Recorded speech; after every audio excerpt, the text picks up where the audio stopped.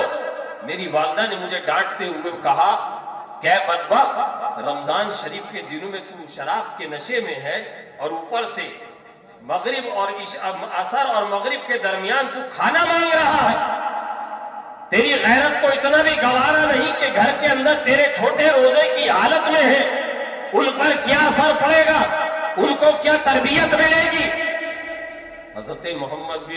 حضرت مالک بن دینار سے محمد بن ہارون بلخی نے کہا کہ جب میری والدہ نے مجھے لعنت و ملامت کری تو مجھے غصہ آ گیا، میں نے ایک زور سے ہاتھ اپنی والدہ کی طرف چلایا، وہ ہاتھ کا وار اتنا شدید تھا کہ میری والدہ جو چولہے پہ کھانا بن رہا تھا اس چولہے میں جلتی ہوئی آگ کے اوپر جا کر گر گئی، تنور میں گر گئی۔ وہ کھانا جو پک رہا تھا وہ میری ماں کے اوپر۔ جب میری ماں کی چیخ پکار کی آواز میرے گھر والوں نے سنی تو دوڑ کر آئے اور مجھے پکڑ کر کمرے میں بند کر دیا، کمرے میں بند کر دیا۔ میں نشے میں چور تھا، کب 1 پہر 2 پہر 3 پہر 4 پہر 6 پہر گزر گئے، 3 دن گزر گئے، مجھے پتہ بھی نہ چلا۔ جب 3 دن کے بعد میں ہوش میں آیا تو میں کیا دیکھتا ہوں کہ میری بیوی اپنے بچوں کو سمیٹے ہوئے گٹری کے اندر سامان سمیٹ رہی ہے۔ میں نے پوچھا اللہ کی بندی کہاں جا رہی ہے؟ تو وہ میری بیوی جو مجھ سے کبھی نگاہیں ملا کر بات نہیں کرتی تھی، جو کبھی مجھ سے اونچی آواز میں بات نہیں کرتی تھی، وہ گرجدار آواز میں اور آنکھیں چڑھا کر، تیوری چڑھا کر، آنکھوں میں آنکھیں ڈال کر کہتی ہے اے محمد بن ہارون، تو جیسے بدبخت اور ماں کے نافرمان اور ماں کے قاتل کے ساتھ میں ایک لمحہ بھی نہیں گزارنا چاہتی۔ میں تو صرف 2 دن سے اس انتظار میں تھی کہ تو ہوش میں آئے، تیری آنکھیں کھلے اور میں یہاں سے تیرے سامنے سامان اور بچوں کو لے کر چلی جاؤ تاکہ تو میرے جانے کے بعد میرے اوپر کسی طرح کا الزام نہ لگائے۔ کہتے ہیں کہ جیسے ہی میں نے سنا کہ ماں کے قاتل، میرا سارا نشہ کافور ہو گیا، دور ہو گیا، اڑ گیا۔ میں نے کہا کیا ہوا؟ کہا ظالم، بدبخت، جو تو نے اپنی ماں کے اوپر جو ہاتھ جلایا تھا نا، وہ تیرا ہاتھ تیری ماں پہ اتنی زور کی ضرب لگا کر گیا کہ وہ جلتے ہوئے تندور میں گر گئی۔ اوپر جو کھانا بن رہا تھا وہ کھانا اس پر گرا اور وہ جل کے انتقال کر گئی۔ کہا کہ مجھے اٹھایا کیوں نہیں، مجھے جگایا کیوں نہیں، میں اپنی ماں کے جنازے میں شریک ہوتا، کندھا دیتا۔ کہا کہ جس کے بارے میں تو کہہ رہا ہے نا اس کی یہ وصیت تھی کہ میرے جنازے کو محمد بن ہارون کاندھا نہ دے، میرے جنازے میں محمد بن ہارون شامل نہ ہو۔ کل قیامت کے دن رب کے حضور پکڑ کر میں اس کو لے کر جاؤں گی اور رب سے انصاف کراؤں گی، رب سے فیصلہ کراؤں گی۔ حضرت مالک بن دینار رحمۃ اللہ علیہ فرماتے ہیں کہ محمد بن ہارون یہ کہہ کے زار و قطار روتے ہوئے کہتا ہے میری بیوی سامان بچوں کو لے کر چلی گئی، میں اٹھا اور گھر کے اس حصے میں گیا جہاں پر لکڑی چیرنے والے کلہاڑے تھے، میں نے اس ہاتھ کو کاٹ دیا جس سے میں نے اپنی والدہ کے اوپر ضرب لگائی تھی، جس سے میں نے والدہ کو دھکیلا تھا۔ اے حضرت مالک بن دینار، میرا یہ قصور ہے۔ حضرت مالک بن دینار رحمۃ اللہ علیہ نے جو سنا تو آپ نے کھینچ کے ایک ضرب لگائی، اس کے چہرے پہ تماچا مارا۔ کہا کہ نادان تیرے تو 24 حج ہے، اگر 24 صدی کیا صبح قیامت تک تو حج کرتا رہے گا تو بھی اللہ قبول نہیں کرے گا، تیرے روزوں کو بھی اللہ قبول نہیں کرے گا، تیری کسی نیکی کو بھی اللہ قبول نہیں کرے گا، اس لیے کہ تو اپنی ماں کا قاتل ہے، تو نے اپنی ماں کو تکلیف دی ہے، تو نے اپنی ماں کو ستایا ہے۔ حضرت مالک بن دینار رحمۃ اللہ علیہ فرماتے ہیں میں یہ کہہ کر چلا اور رات کو میں خواب میں کیا دیکھتا ہوں کہ میدان محشر قائم ہے، ہاتف غیبی سے آواز آئی، اے مالک بن دینار تم نے یہ کیا کہہ دیا کہ قیامت تک رب معاف نہیں کرے گا؟ یقیناً میں معاف نہیں کروں گا مگر اس کو عذاب جہنم سے کوئی اور نہیں، اس کی ماں ہی بچائے گی۔ کہیے سبحان اللہ۔ یہ ماں کا دل ہے، یہ ماں کا دل ہے جس کو تم ستاتے ہو، یہ ماں کا کلیجہ ہے۔ عرض کیا کہ مولا کیسے؟ رب نے ارشاد فرمایا، حضرت مالک بن دینار فرماتے ہیں کہ ہاتف غیبی سے مجھے جواب ملا کہ میدان محشر میں جب اس کا فرشتوں کو، جہنم کے فرشتوں کو حکم دیا جائے گا کہ اس کو لے جا کر جہنم میں کہ آگ میں اس کو ہوا کے حوالے کر دیا جائے، جب وہ جہنم کی طرف فرشتے اس کو لے کر جائیں گے، داروغہ جہنم اس کو لے کر جائیں گے، وہ پلٹ پلٹ کر اپنی ماں کی طرف دیکھے گا، پلٹ پلٹ کر ماں کی طرف دیکھے گا کہ امی جان میں وہی تیرا بیٹا ہوں جس کے لیے تو راتوں کو جاگا کرتی تھی، اے امی جان میں تیرا وہی بیٹا ہوں، دیکھ آج مجھے جہنم کے حوالے کیا جا رہا ہے، آج مجھے نارے جہنم کے حوالے کیا جا رہا ہے۔ اللہ تبارک و تعالی کے حکم سے اس کو جہنم میں لے کے جایا جا رہا ہے۔ جب داروغہ جہنم اس کو لے کر جا رہے ہوں گے، وہ پلٹ پلٹ کر اپنی ماں کی طرف دیکھے گا۔ ہاتف غیبی نے حضرت مالک بن دینار کو فرمایا، مالک بن دینار کو بتایا کہ اس کی ماں عرض کرے گی مولا میرے بیٹے کو بخش دیا جائے، اے مولا میرے بیٹے کو چھوڑ دیا جائے، اے پروردگار عالم میں اس کی رات کو بھیگا ہوئے بستر پہ اس کو سونا گوارا نہیں کر سکتی تھی، سردیوں کی راتوں میں اس کا بھیگا ہوا بستر پر اس کا وجود پڑا رہے، بے حس و حرکت یہ پڑا رہے، میں یہ گوارا نہیں کرتی تھی۔ اے مولا میرا یہ لختے جگر میرا بیٹا میرے سامنے آتش جہنم کے حوالے ہو رہا ہے، یہ مجھ سے کب گوارا ہوگا؟ اے مسلمانوں اگر اپنے والدین کو ستاتے ہو، تکلیف پہنچاتے ہو تو ان سے آج ہی پیر پکڑ کر ہاتھ جوڑ کر معافی مانگ لینا۔ اگر اللہ کی رضا چاہتے ہو، اگر چاہتے ہو کہ مصطفیٰ جان رحمت صلی اللہ علیہ وسلم تم سے راضی ہو جائیں، اللہ تبارک و تعالیٰ نے قرآن عظیم میں ارشاد فرمایا لقد کان لکم فی رسول اللہ اسوۃ حسنہ، اے لوگو تمہارے لیے رسول کی پیروی، حضور کی زندگی بہترین نمونہ ہے۔ اگر کامیابی چاہتے ہو، کامرانی چاہتے ہو، حضور کے طریقے کے مطابق زندگی گزارو، کی محمد سے وفا، تو نے تو ہم تیرے ہیں، یہ جہاں چیز ہے کہ لوح و قلم تیرے ہیں۔ ابھی اول ہی بیان نہیں ہوا، ابھی آخر باقی ہے، ابھی ظاہر باقی ہے، ابھی باطن باقی ہے۔ اللہ تبارک و تعالیٰ کہنے سے زیادہ عمل کی توفیق عطا فرمائے، آمین۔ استغفر اللہ ربی من کل ذنب واتوب الیہ، وآخر دعوانا الحمدللہ۔